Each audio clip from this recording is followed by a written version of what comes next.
Assalamualaikum warahmatullahi wabarakatuh. Perkenalkan saya Muhammad Yusuf Effendi dengan NIM 12123109 dari kelas 3A. Kali ini saya akan menjelaskan materi mengenai penjadwalan metode algoritma primitif dan non-primitif. Algoritma penjadwalan proses merupakan kumpulan mekanisme dalam sistem operasi yang berkaitan dengan urutan kerja yang dilakukan sistem komputer.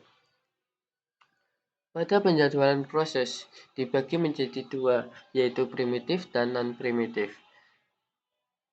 Perbedaan dari kedua penjadwalan tersebut yaitu pada penjadwalan primitif, proses yang sedang berjalan tidak dapat disela-sela, sedangkan pada metode non-primitif, proses yang sedang berjalan dapat diinterupsi dan dipindah ke status ready. Nah, kali ini saya akan menjelaskan metode non-primitif terlebih dahulu dengan metode yang saya pilih yaitu multiple feedback queue.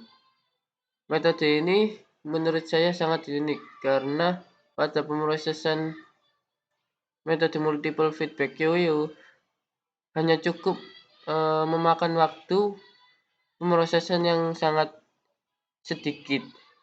Jadi pada multiple feedback queue ini sangat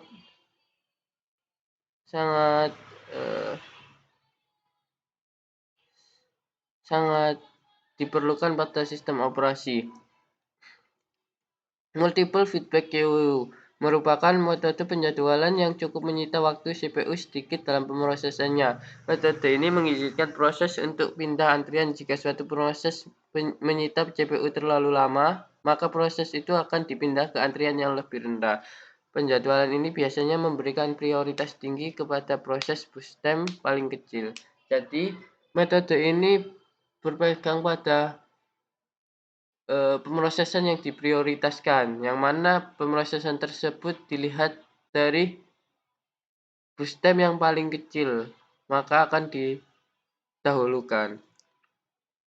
Nah, berikutnya adalah alur pemrosesan pada multiple feedback queue. Terdapat 3 level pada metode multiple feedback queue ini dengan beberapa macam metode di dalamnya. Pada level pertama, misalkan kuantum yang ditetapkan adalah 2. Jika kita masukkan suatu pemrosesan pada level 1, kemudian diproses pada level 1 dengan waktu ketentuan yaitu 2, jika selesai diproses dengan sempurna maka akan dianggap selesai. Dan jika pada level 1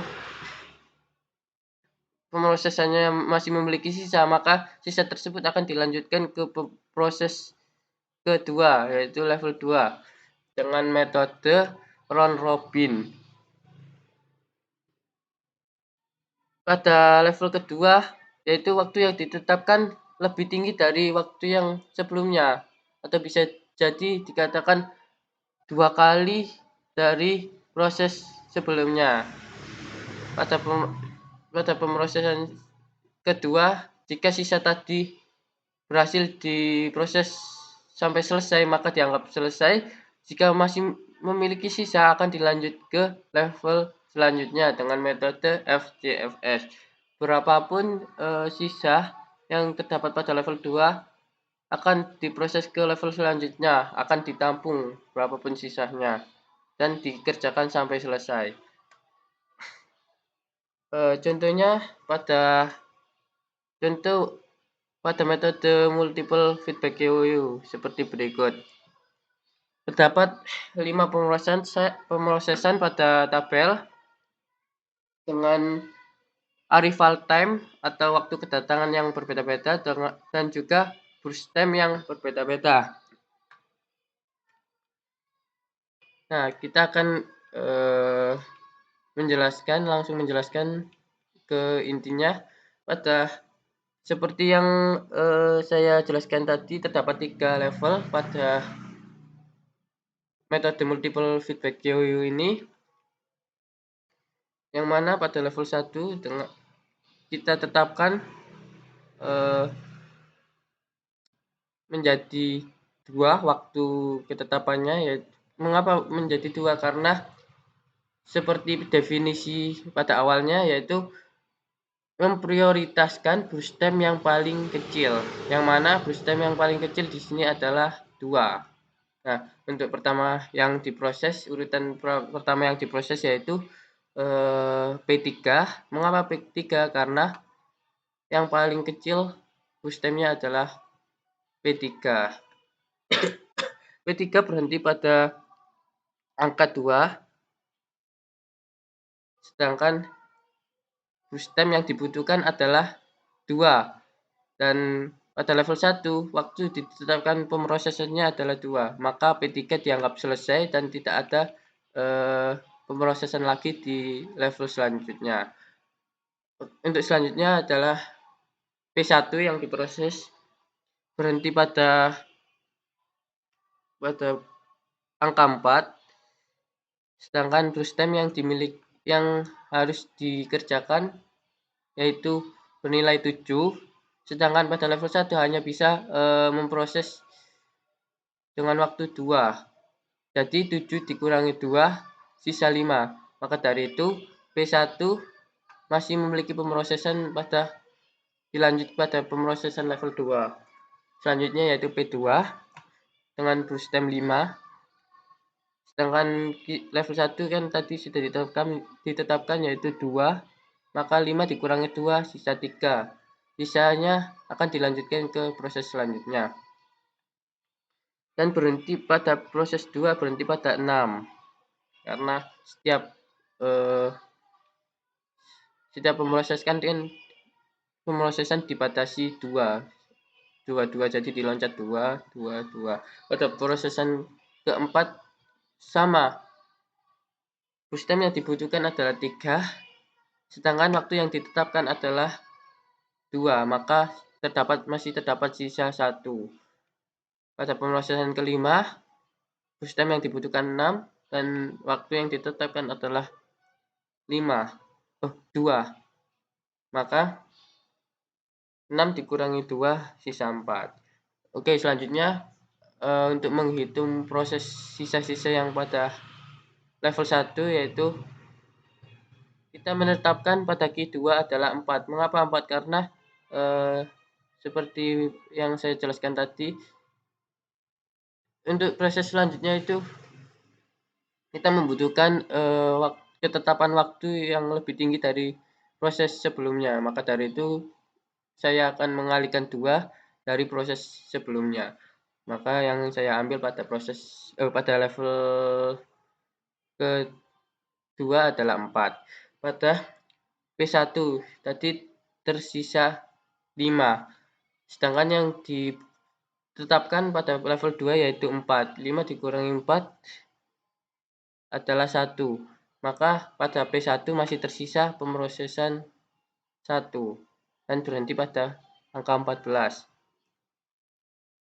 Karena yang ditetapkan adalah dari 10 ke 14 adalah ditetapkan 4. Jadi berhenti pada 14. Pada P2, sisa yang dimiliki pada P2 yaitu 3. Sedangkan P4 menetapkan adalah pada level 2 ditetapkan 4. Yang dibutuhkan cuma 3. Maka dari 14 tadi cuma 3 yang diambil. Jadi berhenti pada P2 berhenti pada 17. Untuk selanjutnya P4 sisa waktunya adalah 1 tadi, sedangkan yang ditetapkan 4. Maka yang cukup mengambil 1 pemrosesan pada P4, maka berhenti pada 18. Untuk P5 tadi sisa 4. Sedangkan yang ditetapkan pada level 2 yaitu 4. Maka pemrosesan P5 dianggap selesai dan berhenti pada 22. Untuk proses selanjutnya yaitu pada P1, tadi masih tersisa 1, yang mana pemrosesan pada level 3 semua berapapun jumlah sisa pemrosesan pada proses-proses sebelumnya akan ditampung dan dikerjakan. Dan pada P1 tadi terdapat sisa 1, maka berhenti pada 23. Dan misalnya pada P1 tadi masih tersisa 5, maka diproses semua itu 5 itu pada level 3, maka berhenti pada 25. Oke. Untuk lebih jelasnya, berikut ini adalah Gantt atau tabel yang lebih detail dari tabel sebelumnya. Kali ini kita akan menghitung waiting time, waktu tunggu yang diperlukan pada setiap pemrosesan. Misalnya, pada pemrosesan 1, yang kita carikan pemrosesan 1. Pemrosesan 1 itu memiliki waktu tunggu berapa saja pada pemrosesan 1. Misal, 2 ditambah 2 ditambah 3. Itu dari mana? Itu dari ini. Kan proses 1 melewati, sebelum proses 1 kan masih memiliki waktu tunggu 2. Jadi 2 ditambah waktu tunggu selanjutnya yaitu 2 ditambah 2 lagi ditambah 2. Untuk P1 tidak dihitung karena yang dicari, maka ke selanjutnya yaitu ditambah 3 ditambah 1 ditambah 4 dan dikurangi 0. 0 dari mana? 0 dari waktu kedatangan. P1 waktu kedatangannya adalah 0, maka sama dengan 16. Untuk P2 sama seperti itu.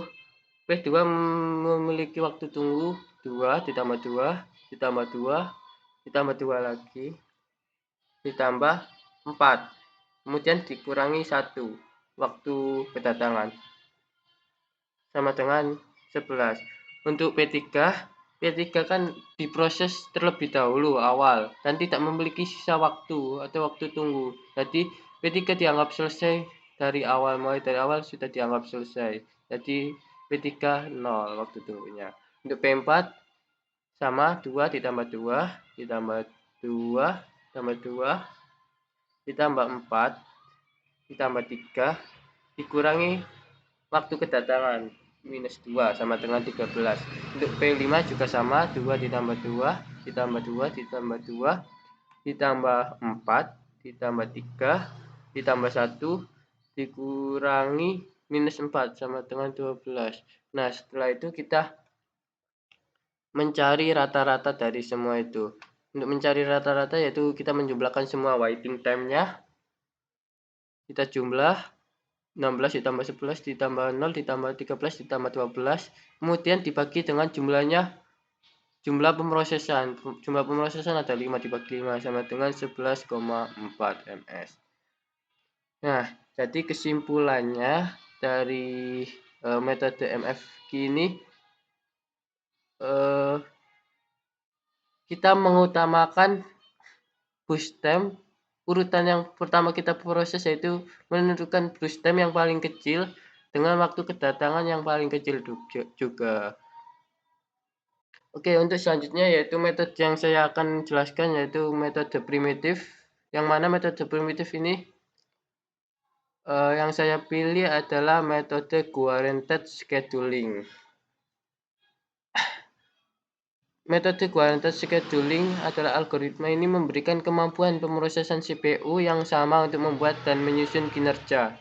Jadi jika terdapat N pengguna yang sedang login, maka tiap-tiap pengguna akan mendapatkan 1/N dari kemampuan CPU. Untuk meyakinkan bahwa setiap pengguna mendapatkan jatah waktu menggunakan CPU sesuai dengan haknya, maka sistem harus mengetahui berapa CPU time yang diperlukan oleh tiap-tiap pengguna. Contohnya seperti berikut ini. Pada metode penjadwalan ini yang dipatok pada penjadwalan ini yaitu bukan bukan, urut rasio, urutannya ditentukan oleh rasio. Jadi maka dari itu kita menghitung rasionya terlebih dahulu dari setiap pemrosesan. Untuk menghitung rasio, rumusnya seperti berikut. JWP adalah jatah waktu pemrosesan sama dengan AT, arrival time, dibagi BP, banyaknya pemrosesan. Banyaknya pemrosesan adalah 5. Untuk rumus rasio sama dengan BT, burst time, dibagi dengan JWP. Berikut ini adalah perhitungan rasio.